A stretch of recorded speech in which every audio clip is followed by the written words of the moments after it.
Plašā rajonā Ņūdžersijas centrā, Emīlija, paskaties, šī ir īpatnība Amerikas sistēmā, ka kandidāts var uzvarēt ar 28%. Ja būtu bijusi preferenču balsošana, ja būtu bijis otrās kārtas balsojums, preferenču balsošana, kā mēs esam redzējuši, piemēram, vēlēšanās Ņujorkas pilsētā, otrās kārtas balsojumi, kā redzams Džordžijas štatā, nemaz nerunājot par ārpus Amerikas Savienotajām valstīm, vai viņš būtu spējis tikt līdz finišam. Bet patiesībā ar Amerikas sistēmas īpatnībām, kur kandidāts, kurš iegūst visvairāk balsu, var uzvarēt vēlēšanās ar vairākiem kandidātiem. Un tad, pateicoties vēlēšanu apgabalu pārkārtošanai, būtībā var kļūt par kongresmeni. Tā ir reāla sistēmas kļūda un arī leģitimitātes problēma, ka apgabalu, kurā parasti ir 900 000 cilvēku, pārstāvēs šāds kandidāts. Kāds, kurš, ja sistēma būtu citāda, iespējams pat nebūtu spējis iegūt vairākumu no visiem apgabala vēlētājiem vai pat vairākumu savā partijā. Bet lai nu kā, paskatieties, ne tikai kāds no tālā kreisā spārna, bet arī kāds, kurš ir apsūdzējis Izraēlu genocīdā. Kāds, kurš, jāatzīst, ir arī dienējis ASV armijā kā ķirurgs un izglābis Temijas Dakvortas, Illinois senatoras dzīvību. Viņa bija cietusi helikoptera avārijā. Viņa viņai veica operāciju, tāpēc viņa atbalstīja viņa kampaņu. Viņš bija iesaistīts aklās šeihas tiesas procesā pēc 1993. gada Pasaules tirdzniecības centra spridzināšanas un ir apsūdzības par viņa saistību ar viņu.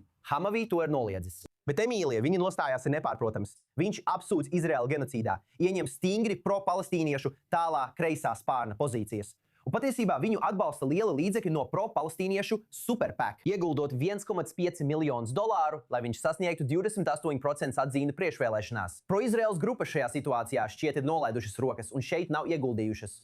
Bet neatkarīgi no sistēmas īpatnībām, viņš ir spējis tās izmantot savā labā un nokļūt amatā. Novembrī viņš visticamāk pārspēs savu republikāņu pretinieku šajā izteikti demokrātiskajā apgabalā.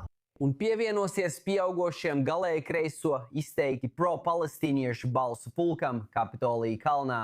Un būs tikai vēl viens no tiem, kas kongresa zālēs nostājas pret Izraēlu. Jāsaka gan, ka ārpus šīs stingrā Izraēlas opozīcijas kodoli ir koncentriski apli Amerikas sabiedriskajā domā, kur Izraēlas atbalsts kopumā jau ir zem ūdens, un vēl daudz zemāk tas ir Amerikas demokrātu partijas atbalstītāju vidū. Un Izraēlas pozīcija Amerikas sabiedriskajā domā izrādās par nozīmīgāko ārpolitikas izaicinājumu šai valstī. Emīlija, mēs koncentrējamies uz ilgtermiņa perspektīvu šajā jautājumā. Bet daudzos veidos, tostarp Donalda Trumpa rīcībā, kur tas ir kā slēgtā roka, un vēl daudz tiešāk. Šādās vēlēšanās kā šīs mēs redzam, kā tas tiek izmantots. Pat ja šajā gadījumā tās ir sistēmas īpatnības. Tas ļauj viņam iegūt 28% partijas priekšvēlēšanās un balstoties uz to, kļūt par vienu no 435 locekļiem. Ko tas nozīmē? Jūs zināt, ka tas varētu atkārtoties arī citos apgabalos visā valstī. Un vai ir pamats patiesām bažām? Jūs zinat, mēs zinām, ka šī kongresa locekļu grupa rada daudz trokšņu un saņem daudz mēdīju uzmanības. Nē un jā. Pirmkārt, nē, jo, kā jau teicu, tas bija balstīts uz sistēmas īpatnībām, vairāk kandidātu konkurenci izteikti demokrātu partijai labvēlīgā apgabalā. Bet no otras puses šī kustība noteikti pieaug, un to atbalsta izteikta tendence pret Izraēlu Amerikas sabiedriskajā domā, par ko mēs visi esam pārāk labi informēti. Paldies!